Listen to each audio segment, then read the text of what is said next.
Ya.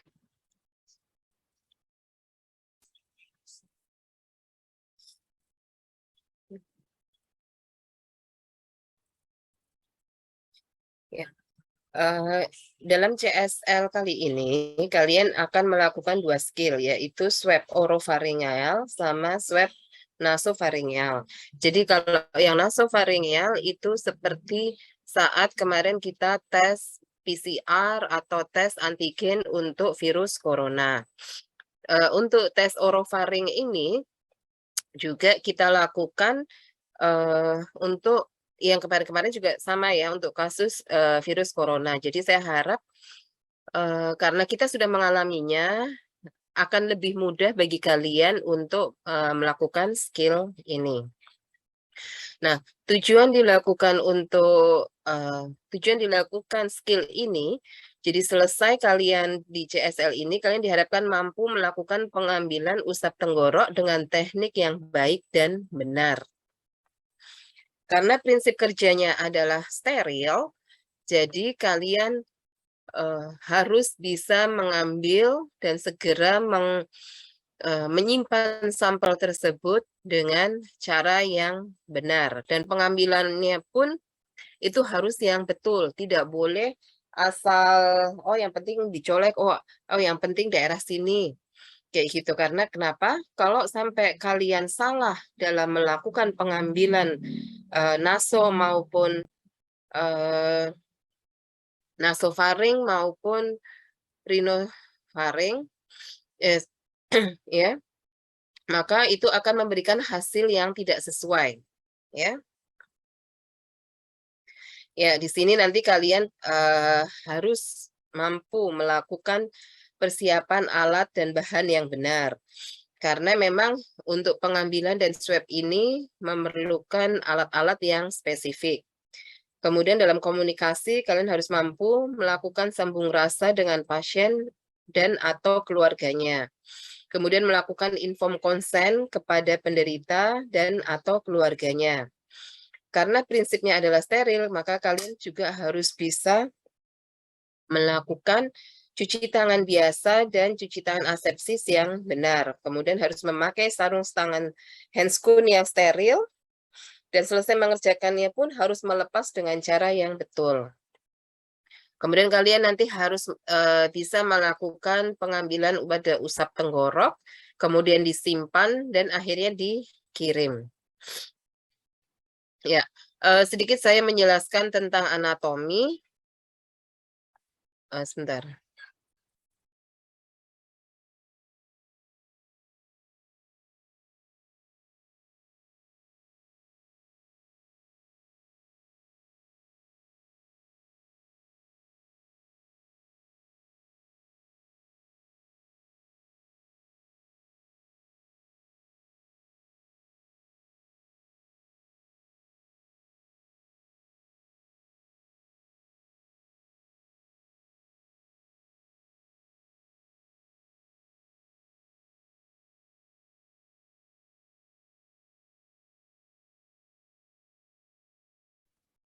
Ya, di sini saya hanya ingin memperlihatkan di daerah mana sih sebenarnya yang akan kalian ambil. Jadi kalau dari anatomi ini ya, ini jelas kalian lihat ini daerah nasofaringnya, ya. Nasofaring. Nah, nanti saat kalian melakukan usap tenggorok untuk yang nasofaring, itu adalah kalian harus menyusuri yang di bagian dasarnya sini, ya. Ini yang di bagian sini untuk bisa mencapai di nasofaringnya. Itu. Jadi dari usap tenggorok ini, jadi makanya posisi pasien itu penting karena jangan sampai kalian ke atas. Jadi kalian harus menyusuri yang di bagian bawah. Karena kadang kelirunya itu adalah kalian memasukkan swabnya itu ke atas ini. Ini biasanya kalian. Jadi ini nggak nyampe. Padahal kan kita tujuannya adalah di nasofaring. Jadi makanya nanti disusurin di bagian bawah sini. Ya, sampai kena di nasofaring di sini. Kemudian setelah itu baru kita masuk di orofaring. Ya, untuk di orofaring ini kalian tidak boleh bersentuhan ya. Apakah dengan uvulanya, terus kemudian samping pipi kiri, pipi kanan, terus kemudian tonsil, itu kalian tidak boleh bersentuhan. Jadi betul-betul langsung begitu minta pasien gitu langsung ditujukan ke daerah orofaring sini. Karena kalau sampai nanti terkena di tonsil, terus misalnya di palatum ya, misalnya di palatum seperti itu, takutnya sampelnya menjadi tidak sesuai. Oke.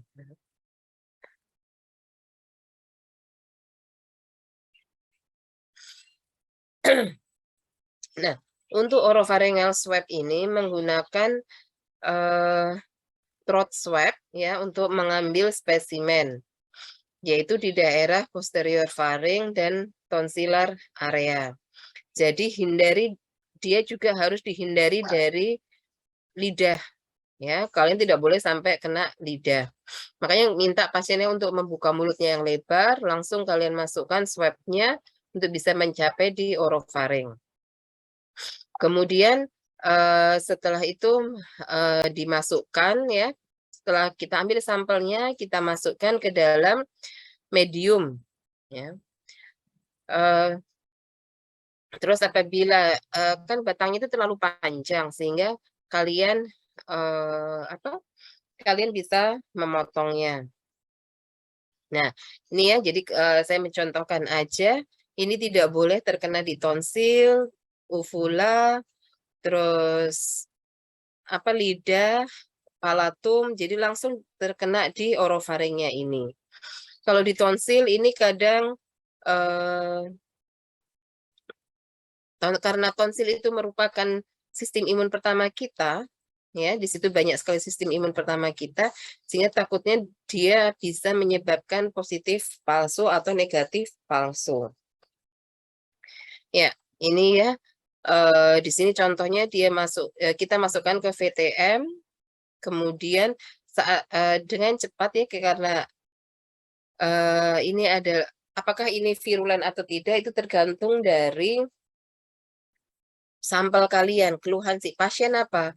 Apakah memang keluhannya misalnya batuk-batuk atau misalnya keluhannya flu seperti itu.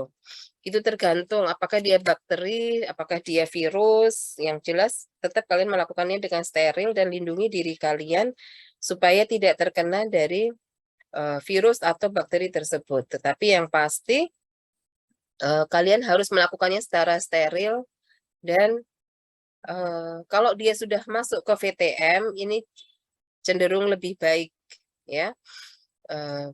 VTM itu virus transport medium. Kalau sudah masuk ke sini maka setidaknya kita sedikit lebih aman. Ya, kemudian untuk yang nasofaringeal itu dia menggunakan yang lebih fleksibel batangnya ya, yang fleksibel. Kemudian untuk yang nasofaring ini kita harus pastikan apakah ada obstruksi ya. Obstruksi pada jalan nafas dari pasien tersebut. Jadi apakah dia ada hambatannya? Apakah ada bengkoknya?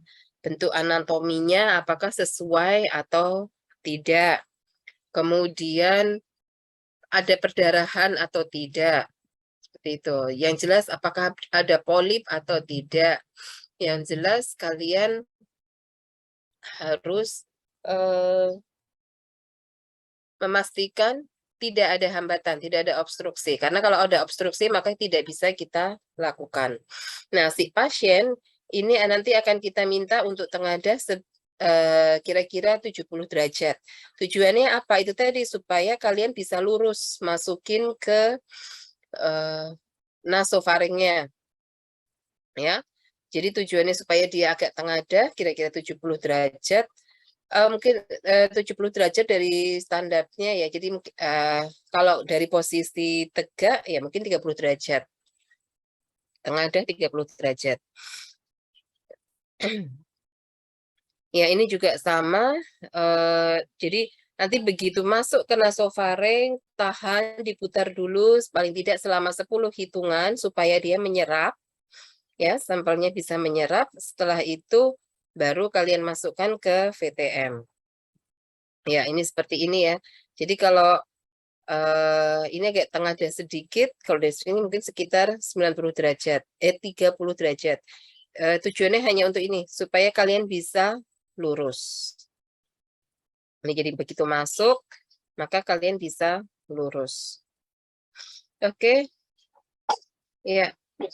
Ini ya, kalau posisinya dia lebih tengadah, maka otomatis intinya adalah kita yang harus, jangan sampai kalian menaik ke atas sini, tapi menyusuri ke bawah sini. Oke, sampai sini ada pertanyaan? Ini saya sebenarnya ingin memperlihatkan YouTube, tapi kan sudah ada e-learning ya. Oke, ada pertanyaan?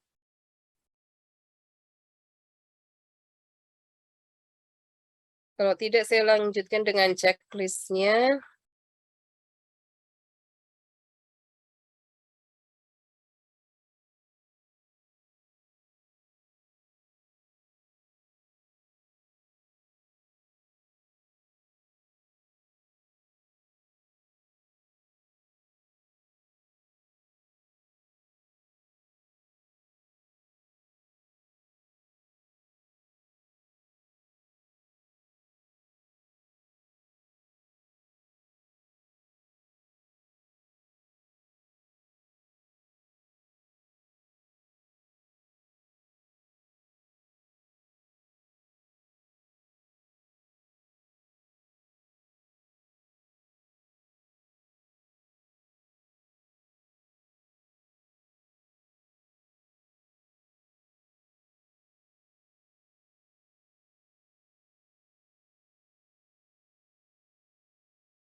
Ya, ini saya hanya ingin menunjukkan untuk yang checklist-nya.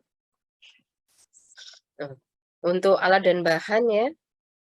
Jadi alat dan bahan ini harus disimpan, alatnya untuk swab-nya itu menggunakan swab Dacron atau rayon yang tangkai plastik.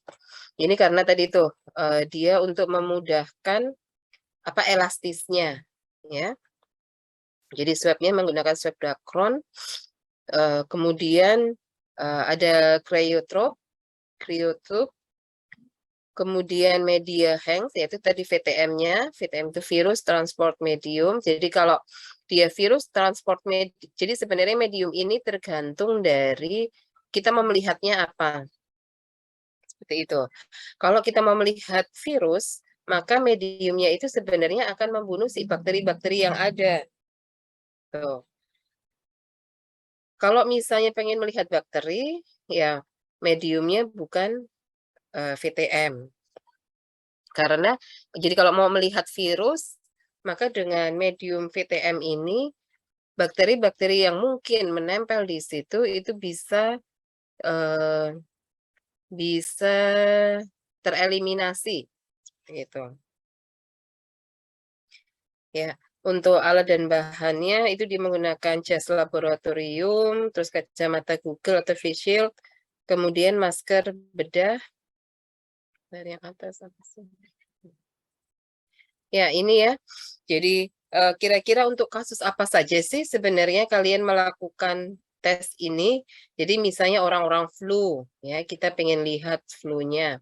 Kemudian ya yang kemarin itu pasti COVID. Terus kemudian ada yang penyakit karena respirasi sincitial virus. Terus whooping cough, meningitis, atau MRSA. MRSA ini biasanya di rumah sakit ya. Ini dan ini bagus. Apa kita lakukan kalau memang dicurigai MRSA. Nah, kontraindikasi, jadi kita tidak bisa melakukan swab ini, itu apabila pada anak-anak yang berisiko mengalami obstruksi jalan nafas atas. Ya, makanya tadi harus dipastikan apakah dia memang ada obstruksi atau tidak. Kemudian terjadi gangguan perdarahan, ya, sehingga takutnya nanti begitu kita lakukan terjadi perdarahan dan malah membutuhkan transfusi. Kemudian terjadi trauma wajah atau fraktur atau baru saja melakukan operasi. Kemudian juga mukositis, jadi mukosanya mengalami ada infeksinya. Untuk pengepakan ya, jadi begitu kalian dapatkan SIM ini harus kalian simpan ke dalam kantong plastik yang zip ya. Kemudian setelah itu juga dapat ditaruh di cool box ya dengan suhu 2 sampai 8 derajat Celcius. Ini adalah penyimpanan dari kita mengambil swab-nya sampai kita bawa ke lab-nya. Itu suhunya harus sekitar 2 sampai 8 derajat Celcius. Atau kita bisa menggunakan juga dry ice. Ya, ini tujuan pembelajarannya. Ya, jadi nanti untuk langkah-langkahnya, pertama Pak, lebih cenderung kita melakukan sedikit anamnesis ya, mengucapkan salam, Assalamualaikum Pak, silakan duduk. Perkenalkan, saya Dr. Bramantias yang bertugas hari ini di Poli di rumah sakit. Kalau boleh saya tahu nama Bapak siapa dan seterusnya, identitas. Terus, iya baik Pak, apa yang membuat Bapak datang ke sini? Apa yang bisa saya bantu? Apa yang Bapak keluhkan sehingga Bapak datang ke sini? Jadi kalian melakukan sedikit anamnesis ya. Setelah itu kalian setelah melakukan anamnesis kalian lakukan, oh baik Pak, jadi saya akan melakukan usap tenggorok. Tujuannya untuk melihat diagnosis pasti, untuk melihat diagnosis pasti dari penyakit Bapak. Apakah ini betul disebabkan oleh virus atau bakteri. Nanti saya akan masukkan cara pengambilan ya, kalian jelaskan. Nanti saya akan masukkan satu alat ke dalam hidung dan ke daerah mulut Bapak. Pasti Bapak akan merasa tidak nyaman, tetapi Bapak tidak perlu khawatir. Nanti saya akan melakukannya dengan cara hati-hati dan Bapak saya harap rileks saja, karena kalau Bapak tidak rileks, itu nanti juga akan sulit untuk memasukkan alat tersebut. Bagaimana Pak? Apakah Bapak bersedia? Kalau misalnya pasien bersedia, maka langsung melakukan persiapan pengambilan sampel seperti yang saya bilang tadi. Alat-alat itu kalian siapkan dulu, jadi kalian belum cuci tangan dulu. Kalian siapkan alat-alatnya tadi, mulai dari VTM-nya, terus handscoon, kalian juga sudah memakai jas, alat pelindung diri, APD, ya kan? Terus labelnya pada tabungnya itu sudah kalian tulisin. Jadi biasanya kita pakai stiker, terus kemudian kita tempel. Ya, jangan lupa ditulis data pribadi dari si pasien. Kalau misalnya pasiennya anak-anak, minta pasiennya untuk dipangku, ya. Pasiennya dipangku, kemudian diminta untuk tengadah. Kalau misalnya anaknya nggak kooperatif ya, kalian harus bisa melakukannya dengan cepat. Misalnya kakinya dipegang dulu atau bagaimana. Kemudian setelah itu baru kalian cuci tangan dan memakai handscoon. Dan setelah itu sudah siap semua alat dan bahan, Pak, kalian sudah ada di posisi pasien, sudah dengan handscoon, maka saat kalian akan melakukan pengambilan nasofaring, kalian mengucapkan bismillah dulu. Saya ambil ya Pak, saya usap ya Pak melalui hidungnya dulu, misalnya seperti itu. Terus ya, terus sambil dimasukkan atau sebelumnya kalian bilang bismillahirrahmanirrahim. Terus kalian masukkan ke dalam lubang hidung sejajar dengan rahang atas. Kemudian biarkan beberapa detik, mungkin sekitar 10 detik, itu agar cairan hidungnya terhisap. Ya, jadi diputar sekitar sekali, 2 kali. Lakukan usapan pada kedua lubang hidung, berikan sedikit penekanan pada lokasi di mana swab diambil. Jadi sambil menahan, menunggu gitu ya. Itu sebenarnya kalau pas saat kondisi seperti ini, supaya pasiennya nggak terlalu sulit, itu sebenarnya dia bisa sambil sedikit buka mulutnya. Jadi ibaratnya kayak nafasnya dari mulut. Tetapi saat kalau untuk diri kita ya, supaya kita terhindar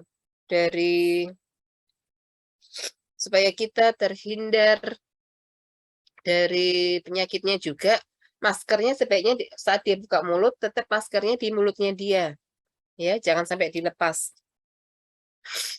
Kemudian setelah dilakukan penekanan, kemudian swabnya sesegera mungkin dimasukkan ke dalam cryotop, ya, yang berisi tadi tuh VTM. Kemudian tangkai plastiknya ini diputuskan, ya, dipatahkan, kemudian ditutup dengan rapat. Akhirnya tabungnya masukkan ke dalam plastik ziplock. Kemudian untuk pengambilan swab orofaringeal ini sama, ya. Jadi dia akan ke dalam rongga mulut dan tekan lidah menggunakan spatol. Kalau dia bisa membuka lebar, nggak masalah. Tapi kalau tidak bisa, maka dengan tong spatol itu ditekan lidahnya. Kemudian diusap pada bagian belakang faring. Kalau kita ingin melihat daerah tonsil, maka otomatis kita daerah tonsil yang kita usap. Tapi yang pasti jangan menyentuh bagian uvula. Kalau kena bagian uvula, si pasien pasti akan rasanya kayak muntah. Kemudian setelah itu sama prosesnya dimasukkan ke dalam cryotop yang sudah berisi dengan medium transport. Kemudian batangnya diputuskan, ya, dipatahkan, kemudian dimasukkan ke dalam ziplock. Nah, kemudian setelah itu dua tempat ini dimasukkan ke dalam pengiriman primer.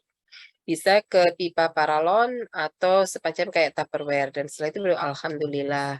Jadi Pak sudah selesai ya Pak ya pengambilannya gitu. Terus silahkan Bapak duduk kembali di tempat yang tadi.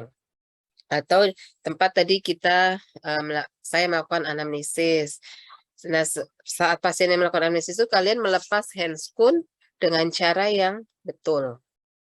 Setelah itu melakukan cuci tangan asepsis. Oke, itu saja mungkin untuk ini. Jadi di sini nanti silahkan kalian berlatih ya, dilihat dilakukan, tidak dilakukan dengan temannya. Jadi di sini hanya melakukan pengambilan usap nasofaring. Jadi kalau yang di atasnya sini, yang langkah-langkah keterampilan, itu langkah-langkahnya itu step by step. Ya, kecil-kecil diperhatikan. Tapi nanti begitu dievaluasi, ini sama di penilaian, maka hanya disebutkan melakukan pengambilan usap nasofaring, melakukan pengambilan usap orofaring yang terdiri dari step-stepnya itu tadi. Oke, sampai di sini ada pertanyaan? Dan boleh kalian nanti misal dengan teman kalian mencoba, ini kira-kira scoringnya nilainya berapa. Di sini juga ada. Oke, ada pertanyaan? Tapi dok, mungkin sudah tidak ada dok. Oke, mungkin saya ingin tunjukkan ya, jadi cara biar yang tadi aja deh, walaupun itu saya ambil dari YouTube.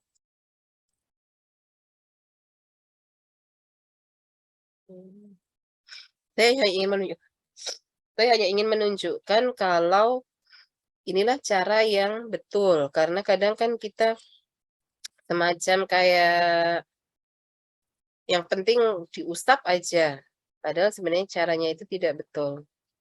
Sorry, kalian sudah lihat yang di e-learning belum ya? Jangan yang di YouTube nggak usah, nanti supaya jadi satu sumber.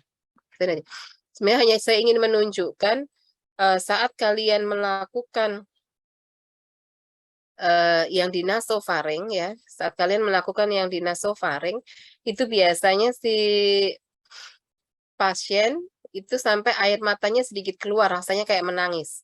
Kemarin sudah ada pernah yang di swab nggak? Saya yakin pasti di antara kalian pernah ada ya yang di swab.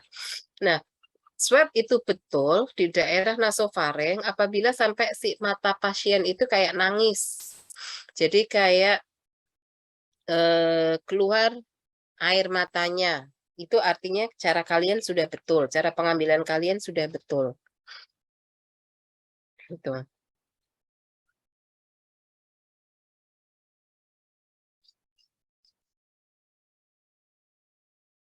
Oke, ada pertanyaan?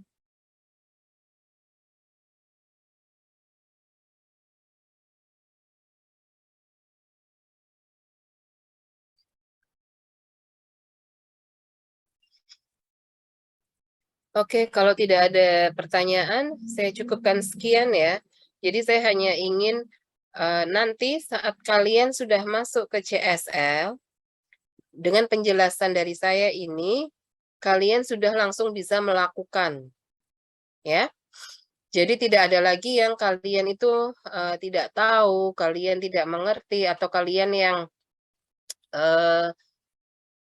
masih bingung-bingung, seperti itu. Jadi saya harap nanti kalian langsung bisa melakukannya dan mungkin nanti menggunakan manekin ya. Itu. Jadi untuk mencoba untuk memeriksa kalian bisa menggunakan manekin.